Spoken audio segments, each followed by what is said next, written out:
জিব্রাইল এসে শোনাতে লাগলো, আগের জামানায় কেউ 500 বছর 700 বছর হায়াত পেয়েছে। বনি ইসরাইলের অনেক মুজাহিদ 1000 বছর জেহাদ করেছে। কয় হাজার বছর জেহাদি করছে? 1000 বছর। আমরা হায়াত পাই কয় বছর? আমাদের হায়াত কয় বছর অন অ্যান অ্যাভারেজ? 60-70। আল্লাহর হাবিব সাল্লাল্লাহু আলাইহি ওয়াসাল্লাম এটাই বলেছেন যে আমার উম্মতি মা বাইনা 60 ইলা 70, আমাদের গড় আয়ু 60 থেকে 70।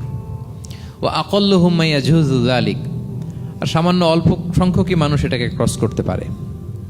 এই কথা শুনে যে আগের উম্মত 1000 বছর জেহাদ করছে, এটা শুনে রাসূল সাল্লাল্লাহু আলাইহি ওয়াসাল্লাম আবার কাঁদতে আরম্ভ করলেন, হায় রে আমার গুনাহগার উম্মতের কি হবে? আমার উম্মত তো 60-70ই শেষ, আমার উম্মতের কি হবে? আবার চিন্তিত, আবার কান্নাকাটি। তখন আল্লাহ তাআলা নাজিল করলেন, ইন্না আনজালনাহু ফি লাইলাতিল কদর ওমা আদরাকা মা লাইলাতুল কদর লাইলাতুল কদরি খায়রুম মিন আলফি শাহর। নবী আপনি কাঁদবেন না, ওদেরকে হায়াত দিছি বেশি, কদর দেই নাই। আপনার উম্মতকে হায়াত কম দিছি, কিন্তু আপনার উম্মতের জন্য আমি লাইলাতুল কদর রেখে দিয়েছি।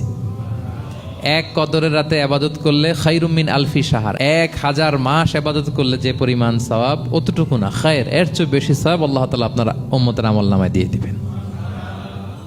আবার আল্লাহর হাবিব সাল্লাল্লাহু আলাইহি ওয়াসাল্লাম মন ভালো হয়ে গেল। ওয়ালা সাউফা ইউতিকা রাব্বুকা, সবাই বলেন ওয়ালা সাউফা ইউতিকা রাব্বুকা